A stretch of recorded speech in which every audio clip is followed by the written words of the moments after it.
Good morning, Hugh. How you doing? Good morning, Joe. Good morning, Philly. Hey, make sure y'all stock up on toilet paper because you never want to get stranded. I can't argue with that advice, Hugh. That's a good one. That is a good Daily Douglas. All right, listen, we'll get to a lot of Phillies today. A lot of reaction to what was ultimately not a great weekend for the Phils and their pitching staff. We'll get to it all. A win yesterday. They did get one. It felt like a big game. I know it's only this first week of the season, but it felt like a big win yesterday. We will get them. I'll spend a lot of time on the Phillies today. But, Hugh, we got to start with the news dump, or at least news dump. Felt like they tried to dump it on Friday. They're not going to get past us. We're ready to go right now. The Eagles trade Haason Reddick to the New York Jets on Friday. I'm standing there at Citizens Bank Park on the concourse. I see the trade go down. I say, okay, what'd they get?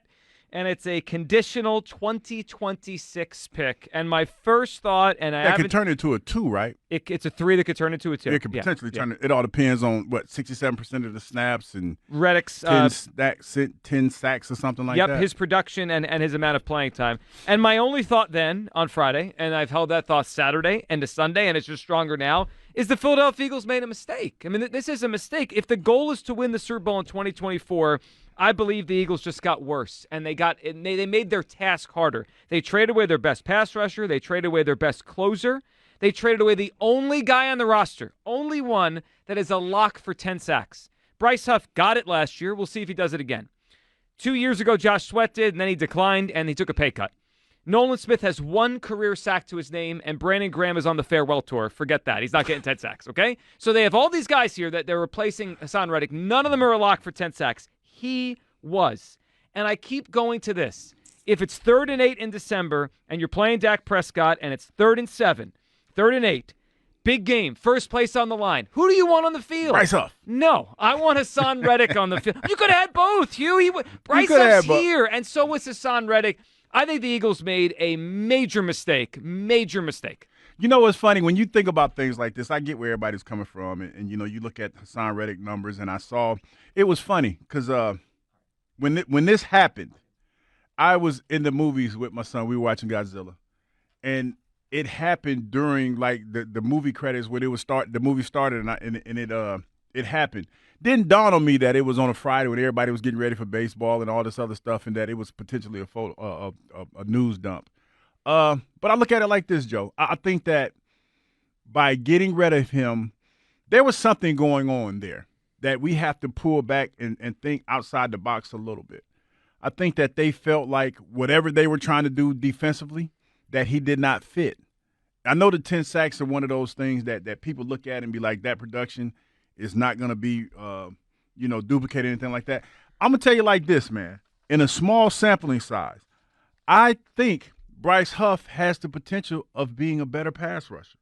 And I know people look at me and they're like, oh, man, you're crazy. Haason, da-da-da-da-da. Man, go look at his rushes compared to Haason Reddick rushes. And the reason why I feel that way, because he's more of a physical rusher. He has, to me, more of an ability to strike fear in the heart of a tackle and beat a tackle in a one-on-one situation than Haason Reddick. Now, Haason Reddick is fast. There's no question about that, and he beats a lot of people off the corner. But the physicality that Bryce plays with, I really like, and I think that's what's missing in this game today. But why did they have to trade Haason Reddick? They have Bryce Huff. I feel like they had to trade Haason Reddick for a number of reasons that we cannot fathom. Yeah, but I'm not blindly believing the Eagles on this. That they made a mistake. They traded away their best defensive player. I just keep saying, Hugh, he's better than Huff. He's a more consistent player. Well, you better be right, and the Eagles better be right. Otherwise, listen. No, it's going to be. We're going to see. I have to believe. But why see? You have both players. I have to believe that in this situation, the Eagles did what was best for the franchise. I do, because we look at the numbers.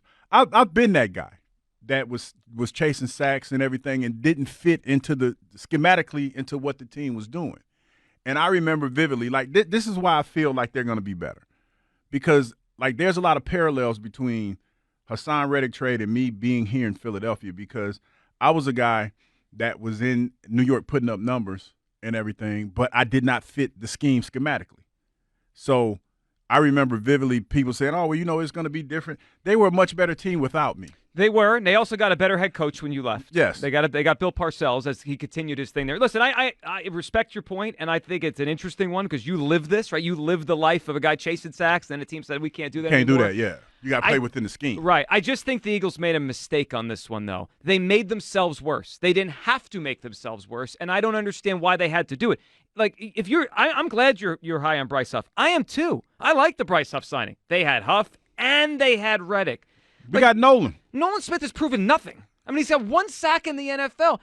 Guys, their chances to win the Super Bowl got worse. I mean, they got worse. A 2026 pick? I see you feel real strongly about it. Of course I do. He's their best defensive player. I hear what you're saying, Joe, but I think they're going to be a better team without him being on it. I feel – because a lot of times watching film, Haason Reddick had a singular purpose, and that was to get a sack. Bryce Huff has had a singular purpose. He plays half the time and only plays against the pass. And that right there is going to be – for me, it's going to be intriguing to see how they incorporate him on a daily on a down-to-down basis, because you just can't stick him out there on third down because teams are going to run him. That's a tell to me. So I think that he has to have the kind of money that you paid him, he has to be an every down player.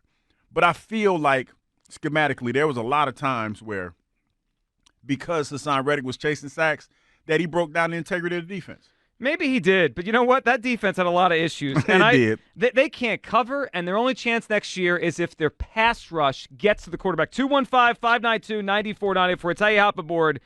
Your takeaway on the Haason Reddick. Did the Eagles make a mistake? I believe they did. Obviously, Hugh does not believe they made a mistake. Now, one thing would have been like, all right, what if Reddick was going to hold out here? What if Reddick was going to hold out and disrupt camp? Well, listen, to L.A. doesn't believe that was even close to on the table. So I think had they not traded Haason Reddick and not given him a new contract, I still think he would have reported to training camp. I don't think there's financial benefits to holding out. He was in the last year of his deal with no guaranteed money. He would have made the $14.5 million, so it's kind of effectively guaranteed. Then why did they trade? Then why trade him? I don't think he would have held out from training camp. Now, behind the scenes, what would it have been like? I can only go off what last year was like. And if you talk to players in the locker room about the locker room as a whole, it was not a great situation. So I think now next year, had they kept him, yes, Bryce Huff would have played more. Josh Sweat would have played more. Mm-hmm. I don't think Nolan Smith would have played more, but you never know. Like, their priorities would have been in different places. So I think that once they had to move on from Reddick once they brought Bryce Huff and they brought Josh Sweat back. Like, they had to move on from him. But I don't think he would have held out, no. I think it's a mistake. I mean, I think the Eagles overthought this one. They could have paid this guy more last summer, bumped his salary up. They wanted to move on. And Hugh, maybe you're right about why they wanted to move on. Here's what I know. Here's what I know. There are not 8 players in the NFL that have more than 40 sacks since 2020. He's one of them. The other guys, they don't move teams. They're all on the team.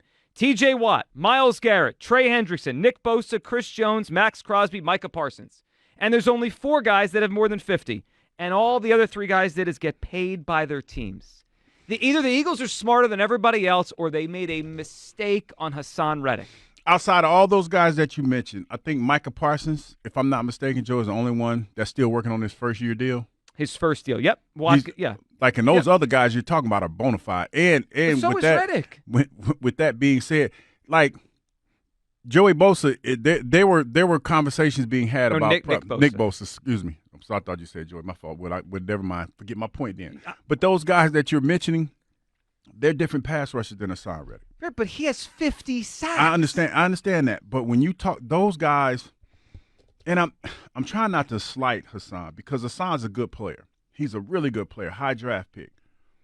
But when you mention those other guys that you mentioned, like the Watts and the Bosas, he's different than those guys. I agree with you. He's more of a pass rusher than a full player. Yes, those guys are like every down, bona fide, every down but player. 2 years ago, they went to the Super Bowl with this player. It's not like he's a detriment to winning. In fact, I think he's a big reason why they won so many games the last couple of years. 215-592-9494. Did the Eagles make a mistake with trading away Haason Reddick? I think they did. All right, before we get back to the phone lines here, we do have some breaking news. Big breaking news. That's right. 94 this early? WIP breaking news. Starting off with some reaction to Friday's news, and we got some in-the-moment news. According to Shams, 76er star Joel Embiid nearing a comeback as soon as Tuesday's home game against the Oklahoma City Thunder. Okay. So it sounds like tomorrow's the day. He's been completed 5-on-5 scrimmages and sessions of practice last couple days. There was a video the Sixers put out over the weekend. You could see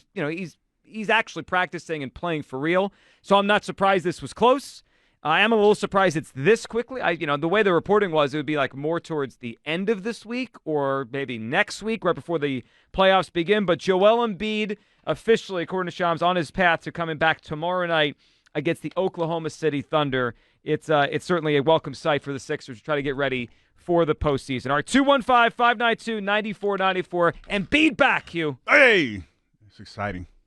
I didn't sound that excited. I am excited. No, I am excited, though. I am excited. It's a lot earlier than I anticipated. I thought it would probably be on like a Thursday or later in the week. Mm-hmm. So, yeah, I'm excited about it. Well, I really am. I needed some good news because I watched the Phillies pitch and get battered around all weekend. It was a rough one. The Eagles trade away their best defensive player. It just doesn't make any sense to me. This offseason is officially makes no sense. Like the idea that you sign Saquon Barkley, that's a win now move. Do we all agree on that? Signing a running back's a win now move? Yes, offensive move. Yeah, Yes. it's a win now move. Yes. Trading away your best pass rusher for a 2026 pick is not a win now move.